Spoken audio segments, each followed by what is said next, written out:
We are starting out our show on this Business Wednesday with recruiter guy Bill Humbert. He is joining us virtually from his home right here in Park City. Bill, thanks for being here. Hey, Christine, it's great to be here. It's great to have you here, and I'm really looking forward to digging into this topic about applicant tracking systems when jobs are posted online and artificial intelligence issues. So let's get right to it. Sounds good. So, the majority of people who are looking for a job, they watch the advertising on television and they decide that, I'm going to apply for these jobs online. And so they believe the advertising. And the truth is, you can find jobs. The problem is you can't get them.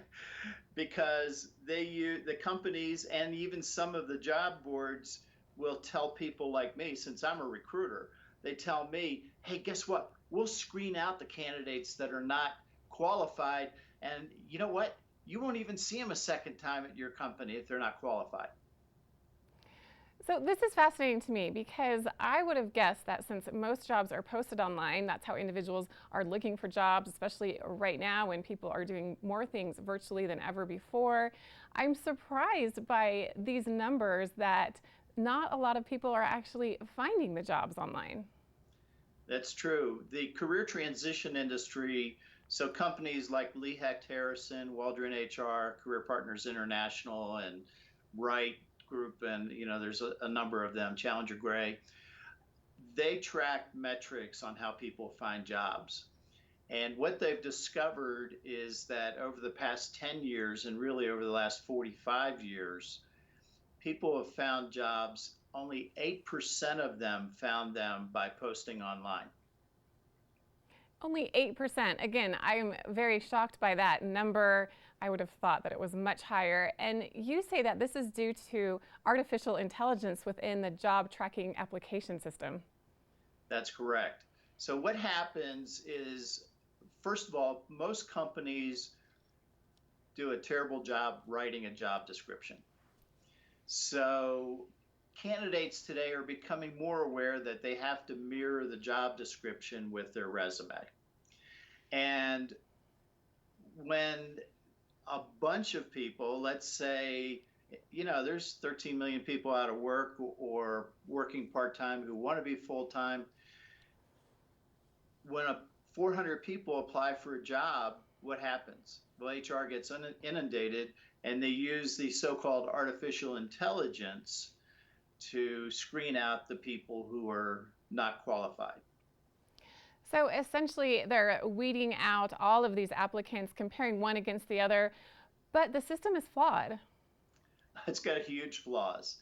They talk about it being artificial intelligence, and in my blogs, I did one last week on my Talent Attraction Tuesday, was how the artificial intelligence is actually artificial intelligence.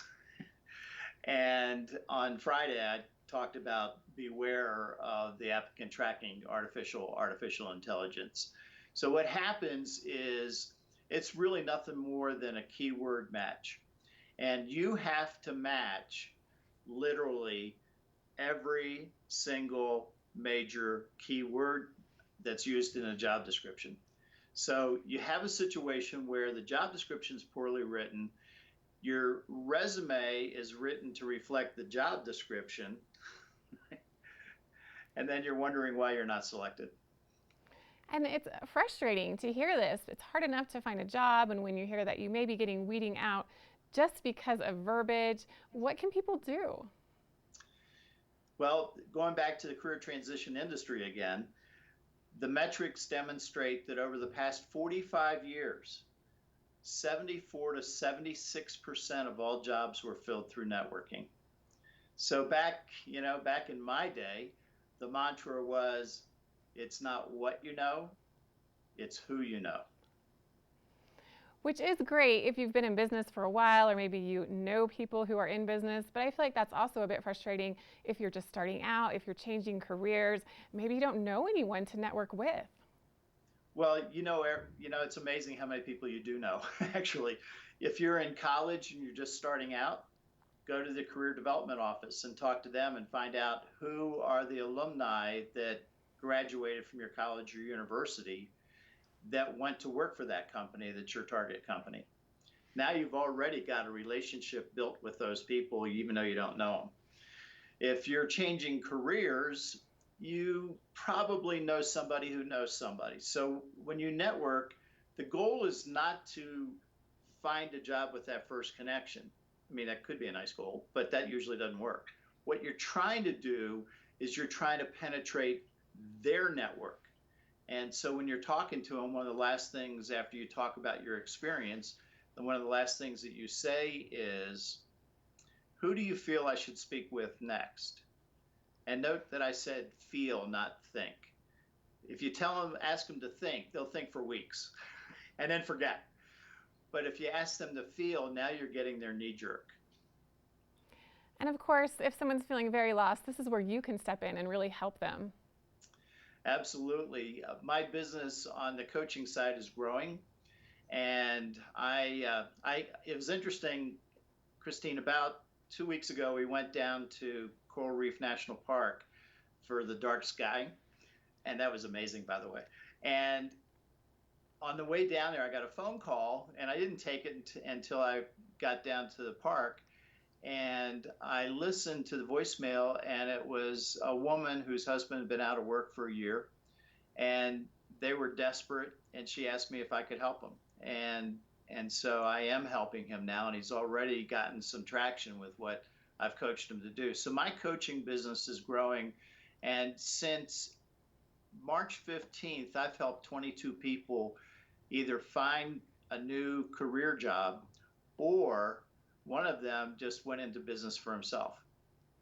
So there is hope, and I also want to mention that you had some interesting experiences with artificial intelligence, even in writing the blog post about this topic. Yeah, it's really funny. I put the topic in, put the link in to my blog, and an artificial intelligence bot on Twitter, when I tweeted it out, picked it up and went, artificial intelligence, yay, I'm going to retweet this. And so it retweeted it. And I thought, I wonder if I thanked it for its retweet and put the same blog post underneath that, if it would retweet it again. And for, the last 5 days it has, even though I'm poking fun at artificial intelligence. It's really interesting to think about. So I feel like bottom line is find those jobs online and then figure out who you know, who maybe knows someone, and then go for it. Make that personal connection and see what happens, because there are jobs out there. People are hiring right now. There are lots of jobs out there. And you know what? The other thing, Christine, is we're getting into the moment in time. Remember, at the end of the year is the best time of the year to look for a new job. And this is the time to really be out there networking. And part of the reason is that during the holidays, people are typically feeling warm and fuzzy, right? And so they're going to be more receptive to your phone call and to helping you. And then the company's budgets are, within the next week, most of the budgets are going to be done for January 1st. And so managers are going to know what positions they've got open. And the smart managers are going to pick the top talent right now and interview them. And then, maybe 1st of December, call you up and extend you an offer and say, hey, just relax during the holidays. We'll start you January 2nd or 4th or whatever the first Monday is. And of course, you're here to help. People can read your books. They can reach out to you online. Absolutely. So if they go to recruiterguy.com, my books are there, and all my contact information is there. So they can either reach out to me and send me an email, or they can call me, or they can just buy the book, Employee 5.0, Secrets of a Successful Job Search in the New World Order. Well, thank you so much, Recruiter Guy Bill Humbert, for joining us today. Always interesting speaking with you about what is happening within the business world, and you always have great advice on how to find that perfect job. We're back with more right after this. Stay with us.